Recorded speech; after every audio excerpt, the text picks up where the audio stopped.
9 बजे नौ रिपोर्टर में आपका स्वागत है। मैं हूं आपके साथ शिवम द्विवेदी। अभिनेत्री से साध्वी और फिर साध्वी से किन्नर अखाड़े में शामिल होकर महामंडलेश्वर बनी ममता कुलकर्णी ने सोमवार को अपने पद से इस्तीफा दे दिया। उन्होंने एक वीडियो जारी करते इस बात का खुलासा किया और इस वीडियो में उन्होंने तमाम तरह के आरोप भी लगाए। इस वीडियो में उन्होंने किन्नर अखाड़े के आचार्य लक्ष्मी नारायण त्रिपाठी सहित हिमांगी सखी पर भी जमकर गुस्सा दिखाया और इसके साथ ही उन्होंने 2 लाख रुपए लेने का भी आरोप लगाया। आपको बता दें कि कुछ दिनों पहले महाकुंभ के दौरान ममता कुलकर्णी ने अपना पिंडदान करके साध्वी बनी थी, किन्नर अखाड़े में शामिल हुई थी और इसके बाद उन्हें महामंडलेश्वर की उपाधि दी गई। ममता कुलकर्णी के महामंडलेश्वर बनने के बाद से ही विवाद गहरा गया, यहाँ तक कि ममता कुलकर्णी शंकराचार्य के निशाने पर भी आ गई थी। आपको बता दें कि उसके महामंडलेश्वर बनने के बाद से किन्नर अखाड़े के बीच 2 धड़े हो गए। आपस में किन्नर अखाड़े में लोगों में फूट पड़ गई थी। हालांकि इन सब विवादों के बाद ममता कुलकर्णी ने अपने पद से इस्तीफा दे दिया है। वीडियो जारी कर उन्होंने लक्ष्मी नारायण त्रिपाठी पर 2 लाख रुपए लेने का आरोप भी लगाया और ये भी आरोप लगाया कि उनकी तरफ से ये रुपए महामंडलेश्वर अम्बा ने लक्ष्मी नारायण त्रिपाठी को दिए थे। हालांकि इन आरोपों में कितनी सच्चाई है ये तो जांच का विषय है, लेकिन फिलहाल इनका ये वीडियो सोशल मीडिया में वायरल होने के बाद कोहराम सा मचा हुआ है। अब देखना ये होगा कि ये मामला आखिर आगे जाकर कहां तक पहुंचता है और क्या क्या नए खुलासे होते हैं, क्या नए मोड़ आते हैं। उत्तर प्रदेश पुलिस द्वारा लगातार लंगड़ा ऑपरेशन चलाया जा रहा है, जिसके तहत कार्रवाई भी देखने को मिल रही है। आगरा में पुलिस और बदमाश के बीच में मुठभेड़ हो गई, जिसके बाद पुलिस ने बदमाश के पैर में गोली मारी है और बदमाश को उपचार के लिए अस्पताल में भर्ती करा दिया गया है। मामला आपको बता दें थाना हाई पावर क्षेत्र का है, जहां पर बीते 2 दिन पहले सेंट पीटर्स कॉलेज के सामने इस बदमाश ने एक व्यक्ति के पैर में गोली मार दी थी। उस व्यक्ति की मौके पर ही मौत हो गई थी, जिसके बाद आगरा पुलिस इस बदमाश की तलाश में जुटी थी। सर्विलांस की टीम और एसओजी की टीम के द्वारा तमाम सीसीटीवी कैमरे खंगाले गए, साक्ष्य इकट्ठे किए गए। उसके बाद पुलिस इस बदमाश तक पहुंच गई और इस बदमाश को मुठभेड़ के दौरान गिरफ्तार कर लिया है। पकड़े गए बदमाश से पुलिस ने एक अवैध तमंचा भी बरामद किया है, कुछ नकदी भी बरामद की है। संबल सपा सांसद जियाउर रहमान की मुश्किलें कम होती नजर नहीं आ रही हैं। सपा सांसद के मकान को लेकर अब तक काफी नोटिस दिए जा चुके हैं, जिनको लेकर अभी तक कोई पक्के साक्ष्य प्रशासन को पेश नहीं किए गए हैं। वहीं आज अंतिम तारीख थी और आज साक्ष्य पेश करने थे। अधिवक्ताओं द्वारा अभी तक कोई पुख्ता सबूत पेश नहीं किए गए। अधिवक्ताओं ने 17 फरवरी तक का समय और मांगा है। संबल एसडीएम वंदना मिश्रा ने 17 फरवरी का समय और दिया है। आज एसडीएम महोदय ने 17 तारीख नियुक्त कर दी है, 17 फरवरी साक्ष्य दाखिल करने के लिए। हमने साक्ष्य के लिए नगर पालिका में दरखास्त दे रखी है 13 जनवरी से, जो आज तक नहीं मिली है। नगर पालिका से हमें साक्ष्य मिल जाएगा तो हम दाखिल कर देंगे। आज हमारा एडजर्नमेंट 500 रुपये हर्जे पर एसडीएम साहिबा ने स्वीकार करके 17 तारीख नियुक्त कर दी मुकदमे में। और जो हमने जियाउर रहमान उनकी ममलूकुर रहमान साहब की तरफ से एक दरख्वास्त लगाई थी कि मैं अपने अब्बा का वारिस हूँ, वो उन्होंने खारिज कर दिए। आज भी उनके पक्ष से एक प्रार्थना पत्र प्रस्तुत किया गया और पुनः एक तिथि देने के लिए कहा गया कि हमको एक और तिथि दिया जाए जिसमें हम साक्ष्य प्रस्तुत कर सकें। तो उनने साक्ष्य प्रस्तुत करने के लिए 500 रुपये अर्थदंड पर एक और अवसर दिया गया और 17 तारीख तिथि नियत की गई। वहीं 500 रुपये का आर्थिक दंड भी जियाउर रहमान सांसद वर्ग पर डाला है। अब देखना यह होगा 17 फरवरी को क्या कार्रवाई होती है, क्या ये पक्के सबूत पेश करते हैं। शाहजहांपुर में एक दिल दहला देने वाली वारदात सामने आई है। पति ने अपनी पत्नी को उतारा मौत के घाट और पति 3 बच्चों को लेकर हुआ फरार। यह पूरा मामला शाहजहांपुर के खकरा मोहल्ले का है, जहां बीती रात पति पत्नी में किसी बात को लेकर विवाद हुआ और पति ने अपनी पत्नी साजिदा को मौत के घाट उतार दिया। उसके बाद पति 3 बच्चों को लेकर फरार हो गया। उसका शौहर दारू पीता। शादी कहाँ से करी आपने? शादी हमने अपने घर से करी। कहाँ से? यहीं से, शहर से जी। शादी हमने करी। हम चचानी है उसकी। कहाँ मेरे से? कोई बेटियां नहीं है। कौन से मोहल्ले से करी? ईदगाह से। मतलब ईदगाह से करी जी। शादी को कितना टाइम हो गया लड़के? शादी को कम से कम 11-12 साल हो गए। 11-12 सालों में कोई ऐसी हरकत लड़का करता था? हाँ, वो करता था। लड़की को हमने लोगों ने बैठाला घर में, साल बैठी, 6-6 महीने बैठी लड़की।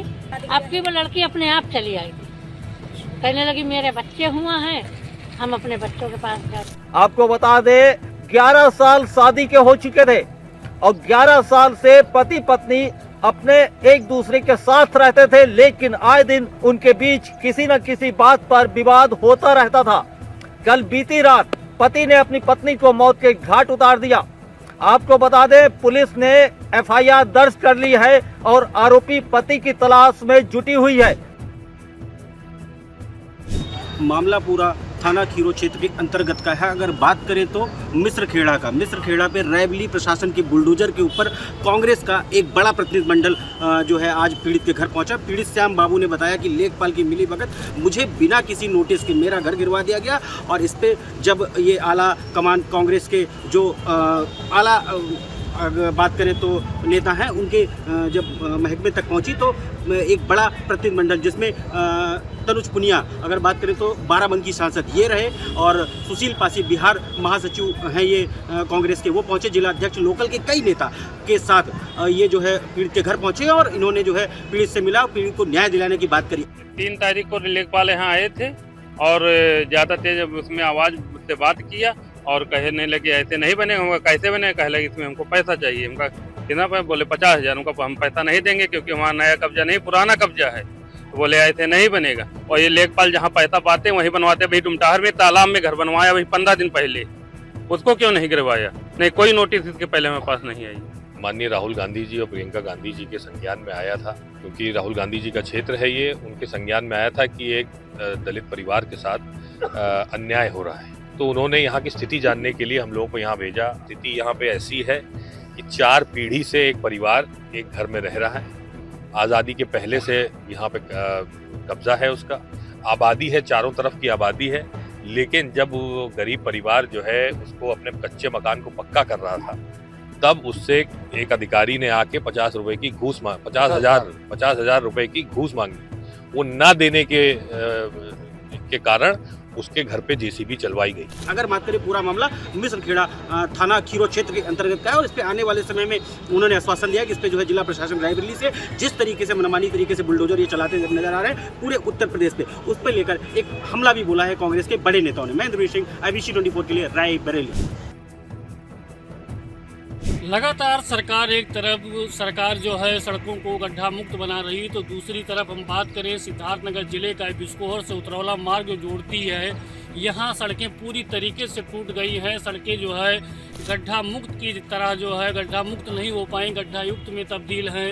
लोगों के द्वारा जब इसके बारे में पूछा गया तो लोगों ने बताया कि ये सड़क लगभग 10 वर्षों से ऐसे पड़ा हुआ जिसका कोई रिपेयर नहीं हो पाया है और लोग काफ़ी चोटिल भी हो रहे हैं। अभी ऐसे टूटा है साहब का क्योंकि सुनवाई नहीं है।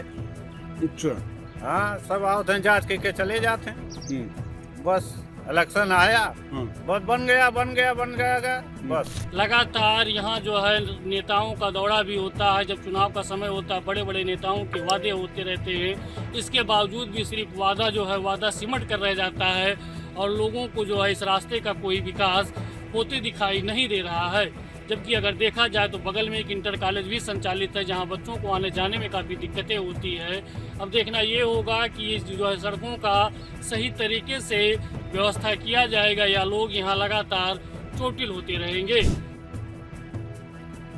सुल्तानपुर में आज उत्तर मजदूर यूनियन के शाखा मंत्री पंकज दुबे के नेतृत्व में सैकड़ों की संख्या में मजदूर यूनियन अपनी मांगों को लेकर रोड पर उतरे। इनका एक कहना यह था कि कोरोना काल में 2019-20 में इनका जो डीए मिलना था उसकी भी मांग काफ़ी दिनों से चल रही है, काफ़ी सालों से, लेकिन उसकी मांग पूरी नहीं की जा रही।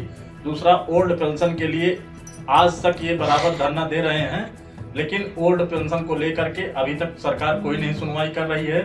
केंद्रीय नेतृत्व के आह्वान पर युवा विंग के हमारे महामंत्री रमणीक शर्मा जी के अगुवाई में और उनके आह्वान पर पूरे नॉर्दर्न रेलवे में युवाओं के द्वारा ये प्रदर्शन सभी स्टेशनों पर चल रहा है।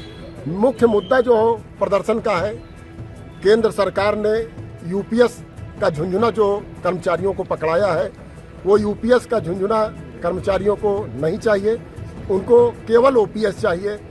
इस ओपीएस की लड़ाई के लिए हम यूआरएमयू के बैनर तले NFIR के आह्वान पर हम ये धरना प्रदर्शन कर रहे हैं। इनका ये कहना है कि सरकार जो अपनी सारी जरूरतें तो पूरा कर ले रही है, लेकिन उत्तर रेलवे के लिए इन्होंने आज तक कोई पहल नहीं की है।